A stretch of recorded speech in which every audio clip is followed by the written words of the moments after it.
ನಮಸ್ತೆ ಎಜಿ ನ್ಯೂಸ್ಗೆ ಸ್ವಾಗತ. ಆರ್ಸಿಬಿ ಸಂಭ್ರಮಾಚರಣೆ ವೇಳೆ ದುರಂತ ಪ್ರಕರಣ. ಸರ್ಕಾರದ ಹಾಗೂ ಆರ್ಸಿಬಿ ವಿರುದ್ಧ ಖಾಸಗಿ ದೂರು ದಾಖಲಿಸಲು ತಯಾರಿ. ಅತಿ ಹಿಂದುಳಿದ ಮಠಾಧೀಶರ ಒಕ್ಕೂಟದಿಂದ ನಿರ್ಧಾರ. ಚಲವಾದಿ ಮಠದ ಬಸವನಾಗೆ ಶ್ರೀಗಳು, ಕುಂಬಾರ ಮಠದ ಬಸವಮೂರ್ತಿ ಶ್ರೀ ಹಾಗೂ ಈಡಿಗ ಸಮುದಾಯದ ಪ್ರಣವಾನಂದ ಸ್ವಾಮೀಜಿಯಿಂದ ಸುದ್ದಿಗೋಷ್ಠಿಯಲ್ಲಿ ಪ್ರಣವಾನಂದ ಸ್ವಾಮೀಜಿ ಹೇಳಿಕೆ ಕೊಟ್ಟಿದ್ದಾರೆ. ಆರ್ಸಿಬಿ ಸಂಭ್ರಮಾಚರಣೆ ವೇಳೆ ಮೃತಪಟ್ಟಿದ್ದು ದುರಾದೃಷ್ಟಕರ. ಆರ್ಸಿಬಿ ಒಂದು ಖಾಸಗಿ ಸಂಸ್ಥೆಯಾಗಿದೆ. ಅದರಿಂದ ರಾಜ್ಯ ಸರ್ಕಾರಕ್ಕೆ ಯಾವುದೇ ಲಾಭವಿಲ್ಲ. ಈ ಭ್ರಷ್ಟ ರಾಜಕಾರಣಿಗಳು ಈ ಕಂಪನಿಯಲ್ಲಿ ಹೂಡಿಕೆ ಮಾಡಿದ್ರಾ ಎಂಬ ಶಂಕೆ ಇದೆ. ಇಲ್ಲಾಂದ್ರೆ ಈ ರಿಸ್ಕ್ ತಗೋತಿರ್ಲಿಲ್ಲ. ಡಿಸಿಎಂ ಹೋಗಿ HAL ವಿಮಾನ ನಿಲ್ದಾಣದಲ್ಲಿ ರಿಸೀವ್ ಮಾಡ್ತಾರೆ. ವಿಧಾನಸೌಧ ಜೀವ ಕೊಡೋ ಜಾಗ, ಅಲ್ಲಿ ಜೀವ ತಂದಿದ್ದಾರೆ.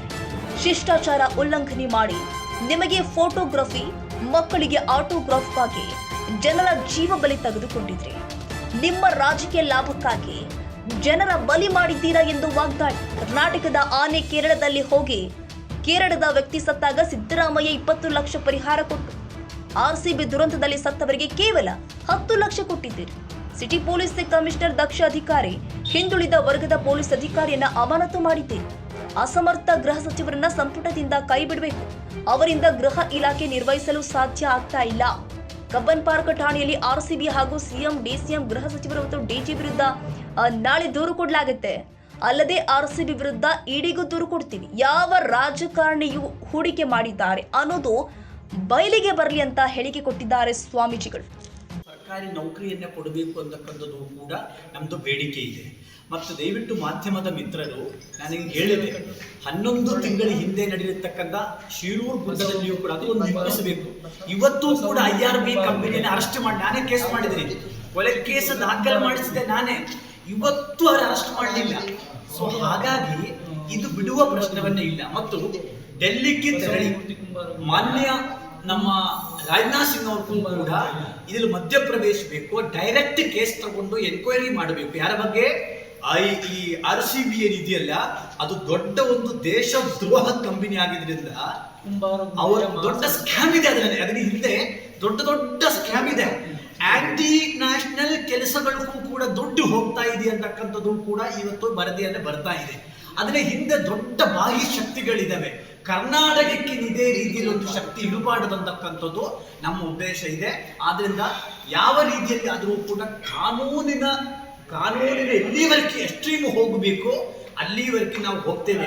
11 ತಿಂಗಳ ಒಳಗಡೆ ನೀವು ಆ 11 ಜನ ತೀರೋಗಿದ್ರು. ಎಲ್ಲಿ? ಶಿರೂರು ಗುಡ್ಡ ಕುಸಿದು ಬಿದ್ದು. ಯಾಕೆ ಅವರು ಅರೆಸ್ಟ್ ಮಾಡಲಿಲ್ಲ? ಇವತ್ತುವರೆಗೆ ಅರೆಸ್ಟ್ ಮಾಡಲಿಲ್ಲ. 8 ಜನರ ಮೇಲೆ ಕೇಸ್ ಹಾಕಿ ನ್ಯಾಯಾಲಯ ಹೇಳಿದೆ. ಇದೇ ಸೇಮ್ ಘಟನೆಯನ್ನೇ. ಇಲ್ಲಿ ಕ್ರಿಕೆಟ್ ಆಟ, ಅಲ್ಲಿ ಗುಡ್ಡ, ಸೇಮ್ ಇದು. ಎರಡೂ ಸರ್ಕಾರದ ಅನಾಸ್ಥೆಯನ್ನೇ, ಸರ್ಕಾರದ ಬೇಜವಾಬ್ದಾರಿ.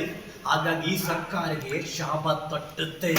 ಕೊರತೆ ಇದೆಯೋ, ಜ್ಞಾನಶಕ್ತಿ ಕೊರತೆ ಇದೆಯೋ, ಅಥವಾ ಕ್ರಿಯಾಶಕ್ತಿ ಕೊರತೆ ಇದೆಯೋ, ಕಾರ್ಯಾಂಗ, ನ್ಯಾಯಾಂಗ, ಶಾಸಕಾಂಗ ಅಂತ ಸಂವಿಧಾನಬದ್ಧವಾಗಿದ್ದವರು ಅವ್ರು ಏನು ಪದವಿಗಳನ್ನ ತಗೊಂಡಿದ್ದಾರೆ, ಕೆಲವರು ಆಯ್ಕೆ ಮಾಡ್ಕೊಂಡು ತಗೊಂಡ್ರೆ, ಕೆಲವರು ವಿದ್ಯಾರ್ಜನೆ ಮಾಡಿ ತಗೊಂಡಿದ್ದಾರೆ. ಹಾಗಾಗಿ ಇಂಥ ಒಂದು ಸಾಮಾನ್ಯ ಜ್ಞಾನ, ಒಂದು ವಿವೇಚನೆಯಿಂದ ಇಷ್ಟೊಂದು ದುರ್ಬಲ ಸರ್ಕಾರ ಆಗಬಾರ್ದು. ಹಾಗಾಗಿ ನಾವು ಒತ್ತಾಯ ಮಾಡ್ತೇವೆ. ಇದಕ್ಕೆ ಒಂದಿಷ್ಟು ಸಮಯವನ್ನು ಕೊಡ್ತೇವೆ. ಆದಷ್ಟು ಬೇಗ ಸರಿ ಹೋಗ್ಲಿ ಅನ್ನೋಂಥ ನಿರೀಕ್ಷೆಯನ್ನ ಇಟ್ಟಿದ್ದೇವೆ. ಒಂದು ಪಕ್ಷ ಇವರು ಇದೇ ದುರ್ಬಲತೆಯಿಂದ ಇದ್ರೆ, ನಾವು ಮಠಾಧೀಶರು ಇಂಡಿಯನ್ ಕಾನ್ಸ್ಟಿಟ್ಯೂಷನ್ ಅಂದ್ರೆ ಏನು, ರಾಜ್ಯಾಂಗ ಅಂದ್ರೆ ಏನು ಅನ್ನೋದನ್ನ ಜನಸಾಮಾನ್ಯರಿಗೆ ಮುಟ್ಟಿಸುವಲ್ಲಿ ನಾವೆಲ್ಲ ಕೂಡ ಮಠವನ್ನ ತೊರಿತೇವೆ ಅನ್ನೋಂಥ ಮಾತನ್ನ ಹೇಳಲಿಕ್ಕೆ, ಜನಸಾಮಾನ್ಯರಿಗೆ ಸಂವಿಧಾನ ಜಾಗೃತಿಯನ್ನ ಮಾಡೋಕ್ಕೆ ಹೊರಗೆ ಬರ್ತೇವೆ. ಬರೇ ನೀವು ಸಂವಿಧಾನ ಪೀಠಿಕೆಯನ್ನ ಕೊಟ್ಟರೆ ಆಗೋದಿಲ್ಲ. ಈ ದಕ್ಷತೆಯ ಆಡಳಿತವನ್ನು ನಾವು ನಿಮ್ಮಿಂದ ನಿರೀಕ್ಷೆ ಮಾಡ್ತಾ ಇದ್ದೇವೆ ಅನ್ನುವಂಥ ಮಾತನ್ನು ಹೇಳ್ತಾ, ಇವತ್ತು ಏನು ಬೆಂಗಳೂರಲ್ಲಿ 4ನೇ ತಾರೀಕು ನಡೆದಿರ್ತಕ್ಕಂಥ ಘಟನೆ ನೆನೆಸಿಕೊಂಡು ನನಗೆ ಕಣ್ಣೀರು ಬರ್ತಾ ಇದೆ. ಯಾಕಂದರೆ ಪ್ರತಿಯೊಬ್ಬ ಕ್ರಿಕೆಟ್ ಅಭಿಮಾನಿಗಳ ಹುಚ್ಚು ಕಿಚ್ಚಾಗಿ, ಹೆಚ್ಚಾಗಿ, ಕೊಲೆಯಾಗಿ, ಸೂತಕದ ಛಾಯೆ ನಮ್ಮ ಕರ್ನಾಟಕಕ್ಕೆ ಮುಟ್ಟಿದೆ. ಅದನ್ನು ನೋಡ್ತಾ ಇದ್ದರೆ ನಾವು ಮಠದಲ್ಲಿದ್ದು ನಾವು ನಮ್ಮ ಸಮುದಾಯಕ್ಕೆ, ನಮ್ಮ ಜನಾಂಗಕ್ಕೆ ನಾವು ಏನು ಹೇಳಬೇಕು ಅಂತಲೇ ಗೊತ್ತಾಗ್ತಾ ಇಲ್ಲ. ಪ್ರತಿ ಊರು, ಪ್ರತಿ ಗ್ರಾಮಕ್ಕೆ ಹೋದರೆ ನಾವು ಜನಗಳಿಗೆ ಏನು ಹೇಳಬೇಕು ಹೇಳಿ? ಗೌರ್ಮೆಂಟು ಯಾವ ಥರ ತೀರ್ಮಾನ ತಗೋಬೇಕು, ಯಾಕೆ ನಮ್ಮ ಕ್ರಿಕೆಟ್ ಅಭಿಮಾನಿಗಳಿಗೆ ಹಾಗೂ ಕ್ರಿಕೆಟ್ ಆಟಗಾರರಿಗೆ ಏನು ಸೂಚನೆ ಮಾಡಬೇಕು, ಯಾವ ಥರ ಅದನ್ನು ಸಭೆ ಸಮಾರಂಭ ಮಾಡಬೇಕು ಅಂತದ್ದು ಯೋಚನೆ ಇರಬೇಕು ಅವ್ರಿಗೆ.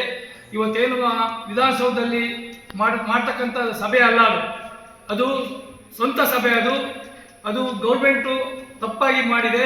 ಅದೇ ರೀತಿ ಚಿನ್ನಸ್ವಾಮಿ ಸ್ಟೇಡಿಯಂನಲ್ಲಿ ಮಾಡಿರ್ತಕ್ಕಂಥದ್ದು ದುರಂತ. ಅಲ್ಲಿ ಜನ ಸೇರುವಂಥ ಅಷ್ಟು 5 ಲಕ್ಷ ಜನ ಸೇರುವಂಥ ಒಂದು ವೇದಿಕೆ ಅಲ್ಲ, ಅಲ್ಲಿ ತುಂಬ ಜಾಗನೂ ಇಲ್ಲ. ಅಷ್ಟು ಜನರು ಒಳಗಡೆ ಸೇರಿಸಿ ಒಂದು ನಿಮ್ಮ ಮಕ್ಕಳ ಭವಿಷ್ಯಕ್ಕಾಗಿ ನೀವು ಆ ರಾಜಕಾರಣಿಗಳೆಲ್ಲ ಸೇರಿ ಮಾಡಿರ್ತಕ್ಕಂಥ ಈ ಹುನ್ನಾರ ನಮ್ಮ ಬಡ ಜನತೆಗೆ ಪೆಟ್ಟು ಬಿದ್ದಿದೆ. 11 ಜನ ಇವತ್ತಿನ ದಿನ ಏನು ಬಡ ನಮ್ಮ ಹಿಂದುಳಿದ ಸಮಾಜದ ಬಂಧುಗಳು ಏನು ಸಾವಿಗೀಡಾಗಿರ್ತಾರೆ, ಅವರ ಪ್ರತಿಯೊಬ್ಬ ತಂದೆ ತಾಯಿಗಳು ಇವತ್ತು ನೋವಿನಲ್ಲಿ ಕಣ್ಣೀರಿನ ಕೋಡಿಯಲ್ಲಿ ನಿಲ್ಲಿತಾ ಇದ್ದಾರೆ. ನಾವು ಅದನ್ನು ನೋಡಿ ಟಿವಿನಲ್ಲಿ ನಮಗೂ ಬಹಳ ದುಃಖ ಆಗಿದೆ. ಹಾಗಾಗಿ ನಾವು ಈ ತೀರ್ಮಾನ ತಗೊಂಡಿದ್ದೀವಿ. ನಾವು ಇವತ್ತು ಬೆಂಗಳೂರಲ್ಲೂ ನಾವು ಪ್ರೆಸ್ ಮೀಟ್ ಮಾಡ್ತಾ ಇದ್ದೀವಿ. ನೀವು ನಮ್ಮ ಜನಾಂಗಕ್ಕೆ ಅನ್ಯಾಯ ಮಾಡಿದ್ದೀರಿ, ನೀವೆಲ್ಲ ಏನು ರಾಜಕೀಯದಲ್ಲಿದ್ದೀರಿ ಎಲ್ಲರೂ ನೀವು ರಾಜೀನಾಮೆ ಕೊಟ್ಟು, ತಪ್ಪಾಗಿದೆ ನೀವು ಮಾಡ್ತಕ್ಕಂಥ ಎಲ್ಲ ಕಾರ್ಯಗಳು ತಪ್ಪಾಗ್ತಾ ಇದ್ದಾವೆ, ಸರಿಯಾದ ರೀತಿಯಲ್ಲಿ ನೀವು ಮಾಡಬೇಕು. ರಾಜ್ಯ ನಿಮಗೆ ಜನತೆ ನಿಮಗೆ ಅಧಿಕಾರ ಕೊಟ್ಟಿದೆ, ಅದನ್ನು ತಪ್ಪು ದಾರಿನಲ್ಲಿ ನೀವು ತಗೊಂಡು ಹೋಗಬಾರ್ದು. ದಯವಿಟ್ಟು ನೀವು ಕೇಳ್ಕೊಳ್ತಾ ಇದ್ದೀರಿ. ನೀವು ನಮ್ಮ ಏನು ಈ 11 ಜನ ಸಾವಿಗೆ ಎಲ್ಲರಿಗೂ ಪರಿಹಾರ ರೂಪದಲ್ಲಿ ಒಬ್ಬೊಬ್ಬರಿಗೆ 1 ಕೋಟಿ ಅನುದಾನ ನೀವು ಕೊಡಲೇಬೇಕು. ಅವರ ತಂದೆ ತಾಯಿಗಳ ಕಷ್ಟಕ್ಕೆ ನೀವು ಮರುಗಲೇಬೇಕು. ನಾವು ಸುಮ್ಮನೆ ಬಿಡೋದಿಲ್ಲ. ನಾವು ಇದನ್ನ ಹೆಚ್ಚಿನ ಮಟ್ಟದಲ್ಲಿ ನಾವು ಇನ್ನೂ ಹೋರಾಟ ಮಾಡ್ತೀವಿ. ಖಂಡಿತ ನೀವು ಪ್ರತಿಯೊಬ್ಬರಿಗೂ ನೀವು ಬಡ ಮಕ್ಕಳಿಗೆ ಅನ್ಯಾಯ ಮಾಡಿದ್ರೆ ಅವರ ಮುಂದಿನ ಭವಿಷ್ಯ ಏನು, ಅವರ ತಂದೆ ತಾಯಿಯ ಭವಿಷ್ಯ ಏನು, ಅವರ ತಾಯಂದಿರು ಅಜ್ಜಿಯಂದಿರು ಅವರು ನೆನೆಸಿ ಇವತ್ತು ಕಣ್ಣೀರ ಕೋಡಿನಲ್ಲಿ ಹೋಗ್ತಾ ಇರಬಾರ್ದು. ಕ್ರಿಕೆಟ್ ನೋಡುಗರಿಗೂ ನಾವು ಕೇಳ್ಕೊಳ್ತಾ ಇದ್ದೀವಿ, ಹುಚ್ಚಿರಬೇಕು, ಆದರೆ ಇಷ್ಟಕ್ಕೊಂದು ಹುಚ್ಚು ನಿಮ್ಮಲ್ಲಿ ಇರಬಾರ್ದು, ಅಭಿಮಾನ ಇರಬೇಕು ನಮ್ಮ ಇದು ಅಂತೇಳಿ. ಆದರೆ ಬೆಂಗಳೂರಲ್ಲಿ RCB ಅಂತ ಏನು ಟೀಮ್ ಇದೆ, ಅದು ಒಂದು ಬಿಸಿನೆಸ್ ಕೇಂದ್ರ ಆಗೋಗ್ಬಿಟ್ಟಿದೆ. ಯಾಕಂದರೆ 18 ವರ್ಷ ಬೇಕಾಗಿರಲ್ಲ ಇದನ್ನು ಕಪ್ಪು ಗೆಲ್ಲೋದಕ್ಕೆ. 18 ವರ್ಷ ಏನು ಬೇಕಾಗಿರಲ್ಲ. ಪ್ರಪ್ರಥಮವಾಗಿ ಮೊದಲೇ ಸಲನೇ ಕಪ್ಪು ಗೆಲ್ಲುವಂಥ ಅವಕಾಶ ಇತ್ತು. ಆದರೆ ಅವತ್ತಿನ ದಿನ ಒಂದು ಸಣ್ಣ ದುರಂತ ನಡೆದು ಅವತ್ತೇ ಸೋತೋದ್ರು. ಹಾಗಾಗಿ ಅವತ್ತಿಂದ ಇಲ್ಲೇವರೆಗೂ 17 ವರ್ಷ ಬೇಕಾಗಿತ್ತಾ, 18ನೇ ವರ್ಷಕ್ಕೆ ನೀವು ಕಪ್ ಗೆಲ್ಲಬೇಕಾಗಿತ್ತಾ? ಇಲ್ಲೇವರೆಗೂ ಏನು ಮಾಡ್ತಿದ್ರಿ? ಅದೇ ಥರ ಆಟ ಆಡಿದ್ರಿ, ಎಲ್ಲ ನೋಡಿದ್ರಿ. ಆದ್ರೆ ಹತ್ರ ಬಂದು ನೀವು ಸೋತೋಗ್ತಾ ಇದ್ರಿ. ಯಾಕೆ? ಅದು ಒಂದು ದುಡ್ಡಿನ ವ್ಯಾಮೋಹ ನಿಮ್ಮಲ್ಲಿ ಹುಚ್ಚು ಹಬ್ಬಿಸಿತ್ತು. ಮೋಸ ಮೋಸ ಮೋಸ ಎಲ್ಲ ಮೋಸ ಮಾಡಿ ಕೊನೆಗೆ 18ನೇ ವರ್ಷದಲ್ಲಿ ಕಪ್ ಗೆದ್ದು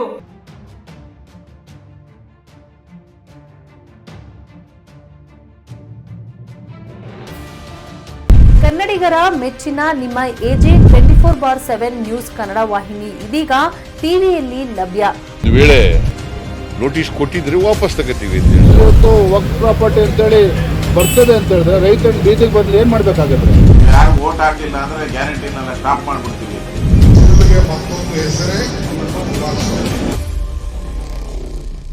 ಕರ್ನಾಟಕ ಮತ್ತು ದೇಶ ವಿದೇಶ 360 ಡಿಗ್ರಿ ಸುದ್ದಿ ಹಾಗೂ ಉತ್ತರ ಕರ್ನಾಟಕ, ಬೆಳಗಾವಿ, ಬಾಗಲಕೋಟೆ, ಧಾರವಾಡ, ಹಾವೇರಿ, ಗದಗ, ಬಿಜಾಪುರ ಜಿಲ್ಲೆಯ ಕ್ಷಣದ ವಿವರವನ್ನ ಪಡೆಯುವುದಕ್ಕೆ AJ 24/7 ನ್ಯೂಸ್ ಕನ್ನಡ ವಾಹಿನಿಯನ್ನ ಲೈಕ್ ಮಾಡಿ, ವಿಡಿಯೋಗಳನ್ನ ಶೇರ್ ಮಾಡಿ, ಕಮೆಂಟ್ ಮಾಡುವ ಮೂಲಕ ನಮ್ಮ ವಾಹಿನಿಗೆ ಸಹಕಾರ ನೀಡಿ ಮತ್ತು ಚಾನೆಲ್ ಅನ್ನ ಸಬ್ಸ್ಕ್ರೈಬ್ ಮಾಡಿ.